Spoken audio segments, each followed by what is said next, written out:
So thanks for joining me, Astrologer Patrick Arundell, and welcome. Today I'm going to be looking at China's natal astrology. If you're new to my channel, it's a real honor to have you with me. If you would kindly subscribe, I'd be very grateful. Please click or tap on the bell notification symbol. If you're a returning visitor, thank you so much again for joining me. Now, I have 29 million views on YouTube, so thank you so much if you've watched in the past. So first of all, let's have a little look at when China was created. Now, it's actually in Chinese astrology, a country that's governed by the ox, which makes a lot of sense because oxes are rather good at business, very steadfast, and make very persistent but patient moves. But in terms of the astrology, the country is Libran. So you can see on the screen that on the 1st of October 1949, at 3:01 p.m. In the afternoon, we had the new country created. And at that precise moment, the sun I'm using the house system of Pleiades, is in the 8th house, very good for business, but also rather secretive in some ways, but at 7 degrees 46 in the diplomatic and cardinal leader sign of Libra. But you can see we also have Mercury and Neptune in this sign, also in the 8th house. Now, Mercury ordinarily would be very clear-sighted in the sign of Libra, and certainly Mercury in the 8th house helps an individual, or in this case, a state, to actually understand the subtext of situations. So be quite shrewd in their moves. But you can see that with Neptune so very close to Mercury, that creates a bit of mystique, but it also gives us possibly, I feel, a situation where a lot of the communication is actually quite coded and in some ways is rather opaque.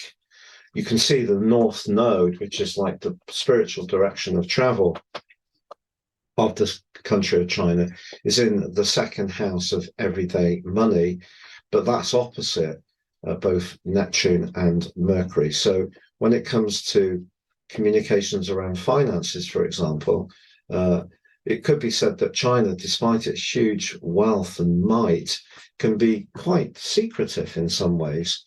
Why would that be?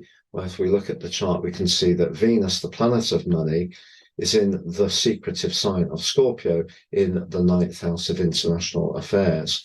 So there is a desire to do business, the 8th house, but it's business probably, we feel, on their terms. And that assertiveness comes from the fact that although the ascendant is in the free-spirited sign of Aquarius and is conjunct the moon, which does give a great sensitivity, we can see that the 7th house, which is very much to do with how we relate to others, but where we set our boundaries, where we compete, we have a very dynamic combination between Mars and Pluto. This is very powerful, very much to do with control in the 7th house, in the proud Leo, but we also have Saturn, the planet of structures, but also of limitation, also in the 7th house. So this is an implacable exterior with that Libran Sun, Mercury, and Neptune. That's rather people orientated. You know, it is said to be a republic, a communist republic, people's republic. So very Aquarian, but actually a lot of potential for control. If you actually take the midpoint between the moon and the sun, it's actually at 5 degrees in Sagittarius, very close to Chiron. Chiron is actually in a very positive angle to the sun, but is in the 10th house. So China may feel that in some ways it's not understood. Chiron in the 10th house is where it can shine, however. So obviously when it comes to international trade, manufacturing, the use of intellectual copyright to their advantage, China has proved to be incredibly successful. We do have some squares, though. Venus in a square with Pluto is a classic one of leveraged relationships. So the apparent facade, charm and pleasantness, but a lot of power just simmering beneath the surface. So we have quite a forceful way of interacting, the seventh house, a very business, but also secretive way of operating as a sun sign.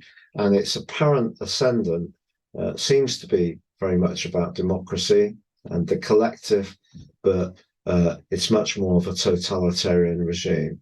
Jupiter, interestingly, is in the 12th house. Jupiter in full in the sign of Capricorn, often not so great for the economy, but look, it's in a really lucky alliance with Venus. And also Venus is in a very positive angle to Saturn. So China is very consistent in its approach, despite that midpoint being an immutable sign. I think it's the midpoint between the sun and the moon is the balance of the nature of the entity.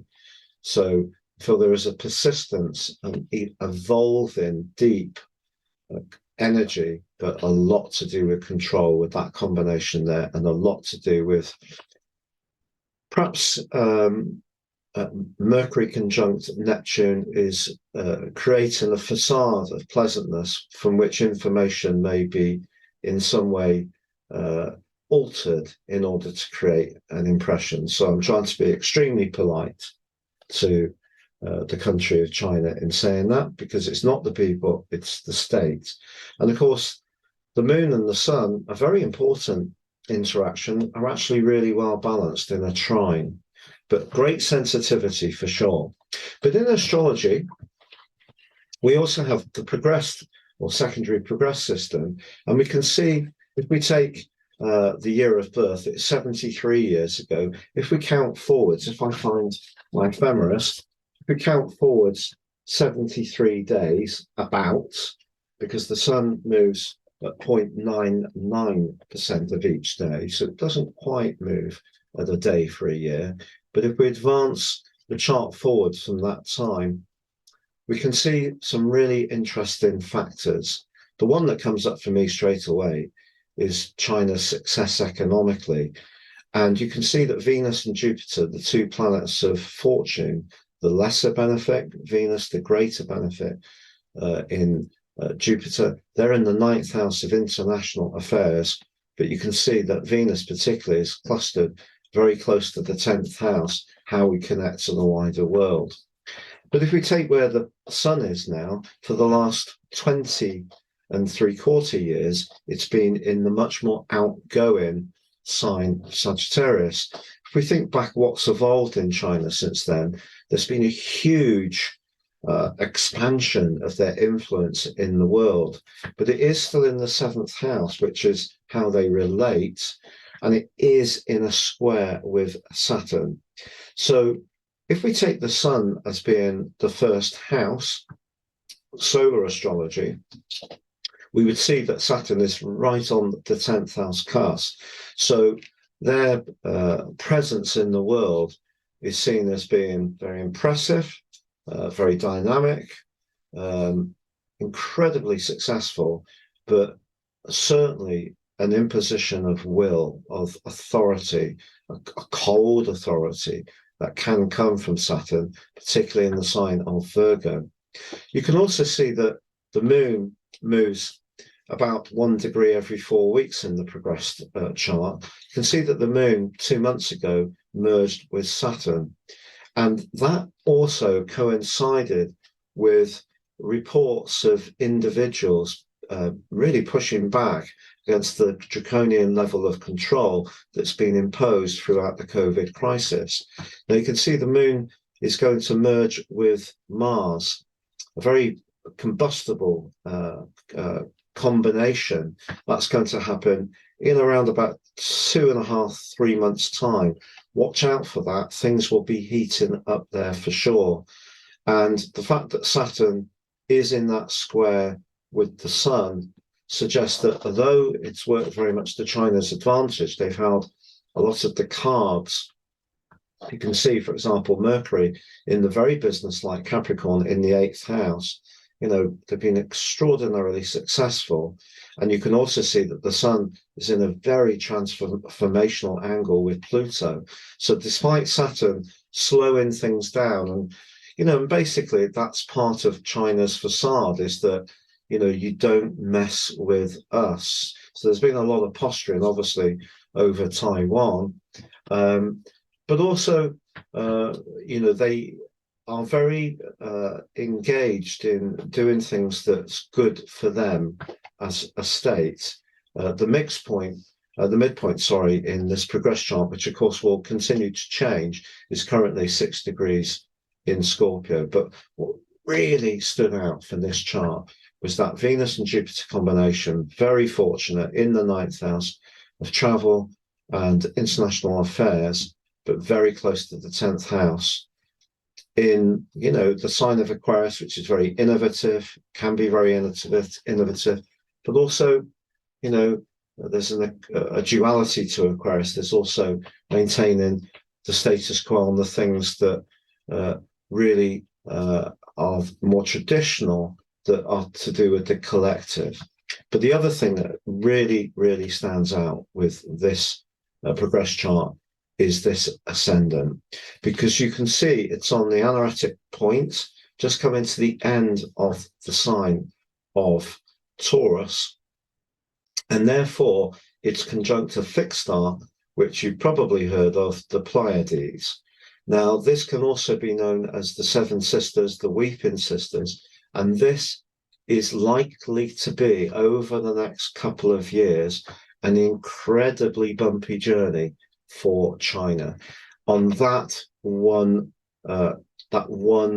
influence alone, because the first house is very much to do with the body, and obviously once it moves into Gemini, the ascendant, that is very much to do with communication. And because of that ascendant and the moon in the natal horoscope being so early in Aquarius, we could see a kind of new epoch coming in for China. But I think over the next couple of years, the fact that the ascendant, the body, is conjunct the Pleiades, that can lead to, in terms of the legend, very much to do with blindness, but it can be to do with fever, illness, death, destruction. It's really one of the most unfortunate of all of the fixed stars. So I think that's really, really significant for where they're at. Now, on the screen now, I want to go to this big wheel. So you can see the inner chart is the nativity. Then we have the progress chart that I've just been showing you, and there's the ascendant. And I also mentioned to you about the progressed sun, and there it is at 20 degrees in Sagittarius. So what can we take from the third and fourth wheels? Well, the third wheel is a system of astrology called directions, which uses the same approach as the sun in secondary progressions, but it applies to all planets. And the one that's really impressive, really, in terms of its potential impact, is Pluto, because Pluto has just moved over the last year into Scorpio, which is the sign that it governs, the modern higher octave ruler of Scorpio. But you can see in the 9th house, before it was in Libra, and you can see that the conjunction, so that the interrelation between the planets is exactly the same as the nativity. It's just moved forwards around about 73 degrees. And you can see that Mars is still in Libra, and this is really significant because the fourth chart we've got is the prevailing moving planets in the sky. I've based this chart, I'm speaking on the 3rd of January, but I'm basing this chart on the 1st of January, so we get a feel for what's going on for China for the whole of this year. And I did base it on local time. So you can see that Pluto in their 12th house, very much to do with a subterranean energy that's been going on for them from around, I'm just looking at my ephemeris, because to be fair to myself, I didn't do a tremendous amount of research on this because time is so tight. But essentially, it's been in their 12th house since, because obviously Pluto moves backwards every year, but essentially since around 2011, it's been in their 12th house. But let's think about what's happened over the last 10 years. We have seen, a new, much more authoritarian system evolve there. We've also seen quite sinister stuff going on in Hong Kong, the reclaiming of the state, also the posturing, as I mentioned before, over the island of Taiwan, which they believe is their asset. So we've got Pluto hovering in their 12th house in a right angle with Mars. And of course, with Pluto so close anyway to Mars in their natal chart, it's just in a different location and directions. But the key here is that Pluto is going to, or is currently squaring, because with directions we take into account within 2-degree orb. So you can see at 040, that's within 1 degree of the ascendant. So Pluto, we take the ascendant as 144 Aquarius.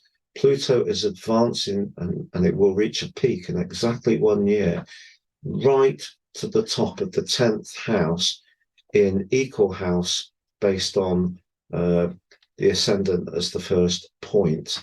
So that points towards huge change for them, but it's got to be changes in relationships, because obviously that's the ascendant at 144, how they relate to people, their individual, the body of the state, how they're reaching out to people, how they want to be seen. But actually, on the other end of the polarity is the reality of their relationships. So Pluto is squaring with the descendant as well as the ascendant. So how they appear to people and how people relate to them is going to go through a fantastically powerful change in the next year. And of course, we've still got that Pleiades influence on that progressed ascendant. So, and that can be devastatingly difficult to deal with. So what else do I see in this situation? Well, if you recall, we had a lunar eclipse on the 8th of November, which was at 16 degrees with the sun in the sign of Scorpio, but the eclipse itself was in the sign of Taurus alongside Uranus. And you can see Uranus is down here. Apologies for the pop-up, that's Zoom. 15 degrees here. And guess what? It's squaring up with their natal Mars, and it's squaring up with their natal Pluto. And you can see, because their natal Venus squares those guys anyway, Uranus is triggering a very powerful T-square. So when we put the moon in the mix as well, and the sun on this side of the heavens, conjunct Venus, so 9th, 3rd, very much to do with international affairs and their relationship. I feel that the turbulence of that lunar eclipse, which is having a massive impact on the financial structure of all of our realities, whether it's the cost of fuel, the cost of interest rates, mortgages, raw food commodities. Taurus rules raw food commodities. And obviously the second house of Taurus is very much to do with everyday money. So they've really been rocked by that lunar eclipse, and that energy and influence is going to play out for another around about 4 months, 4.5 months. So more aftershocks really to the system. But there's more, because if we look at where their progressed Jupiter and Venus are, which I think has been so lucky for them in recent years, if we look at where the directed Venus is, remember Venus was at 19 degrees when the country was born. It's now at 2 degrees. So it's passed over their first house. And this has given them a desire to present themselves in, although Venus, obviously through its rulership of Libra, is very much to do with diplomacy, we need to understand that Aquarius can be quite a radical influence and a quite uncompromising one. And of course, they have the moon in Aquarius, which can also be quite different, a bit detached. The ascendant is conjunct the moon, so very sensitive about their own needs, but they will have their own unique way of doing things, very Aquarius. And their ascendant is actually conjunct my sun, just about. But the interesting thing is that where we've got that directed Venus, we've also got the progressed Jupiter. And this is what could cause them surreal mischief. So initially, when both that directed Venus moved around about 3/4 of a year ago over their ascendant, and Jupiter moved over their ascendant, I don't know the exact timing of that. That's probably given them a boost. They're propagating an even more confident and authoritative image. And, that sounds great. But this is the big threat coming up on the rails. So Pluto is going to come into a conjunction that's just nibbling behind their ascendant for 11 weeks of 2023, and then for 38 weeks of 2024, it will be on their first house or in the first house cusp itself, and will be therefore conjunct Jupiter. And Pluto conjunct Jupiter is the aspect which was in operation when COVID broke out. Also, at the start of 2020, we had that conjunction between the Moon and Neptune in the 6th house of health. And that's a very, very tricky combination when it comes to anything that's ephemeral, not really very seeable, gas, in other words, or infections. But I feel that Pluto coming on to Jupiter over the next 2 years, obviously in terms of the directed Venus, that will move forwards another year, move forwards another degree, sorry. But at the present time, they've got Pluto conjoining their Eros. How they like to relate is quite secretive, the 12th house, and that's creating some revelations. So obviously there's been a massive cover up there. When COVID first started, their COVID death figures were ridiculously underreported. We all know that. Now, some people would assert that COVID is a natural phenomenon, something that's happened through a market in a certain part of Wuhan, or it comes out of a lab. I'm actually going to keep my opinion private on that. I had a real open mind about it to begin with, but you will have your own opinion. But certainly secretiveness has been very much to the fore. And I feel it's going to be much more difficult to keep things secret because Jupiter is about expansion and growth. Pluto is about a power, deep state. It can be about manipulation, but it also can be about revelations, because the thing with Pluto is that we can try and use its energy in a Machiavellian way, and obviously people do, particularly in very authoritarian states, North Korea, Iran, Russia. I'm not going to say anything about China, but certainly where government controls the message very strongly, that's using Pluto to suppress opposition, but also control information. But once Pluto moves into the open-minded and democratic sign of Aquarius, which will occur on the 23rd of March 2023 through to the 11th of June, it's going to be much more difficult for them to manage the message. And I think that also because Pluto conjunct Jupiter is very much about something really expanding in an exponential way, and revelations come into the surface, and their moon is so close to that ascendant, the moon is very much about the domestic population. It's about their rights as individuals, which have been severely repressed. And then they've loosened things up, but they've had no exposure to COVID. So there's no herd immunity has not built up in any way at all. So basically, they're being exposed to it. COVID's probably changing with different mutations and so forth.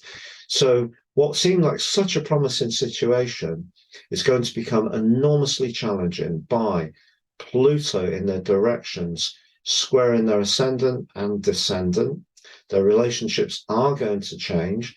Pluto's in their ninth house, which is very much to do with higher truths and international affairs. You can see that's only just moved into Pluto in the last 3/4 of a year. So that's really significant because Scorpio energy is deep, but there is a paradox between that and the ninth house, which is very open. And they've also got the transit in Pluto coming onto their ascendant and coming into a conjunction with the directed Venus, the progressed Jupiter, and their natal moon. And that is going to create an explosion of information. But I'm really sad to say this because it's not in any way against any Chinese citizen whatsoever. I feel that the infection rates there are going to be horrendous. Also, in terms of that Piscean energy with that moon conjunct Neptune that we had at the start of 2020, look at the move in Neptune in the sky. It's in a square with their progressed sun in the fourth house. A lot of confusion. And they've got a lot of confusion going on. They've got a subprime crisis, essentially. So obviously China's been the most successful economy, year-on-year growth by a country mile for a long time. But now they've got problems that they're building apartments, but they've had developers running out of money because citizens have been withdrawing their deposits, which can be as much as 75%, and they've had a severe lack of liquidity. You wouldn't think it, with the growth rate they've got compared to some Western countries, particularly Britain, for example, where we're really sort of struggling. China's still, on paper, got a great growth record, but they have got an underlying subprime crisis, not dissimilar to what the Western world went through in 2008.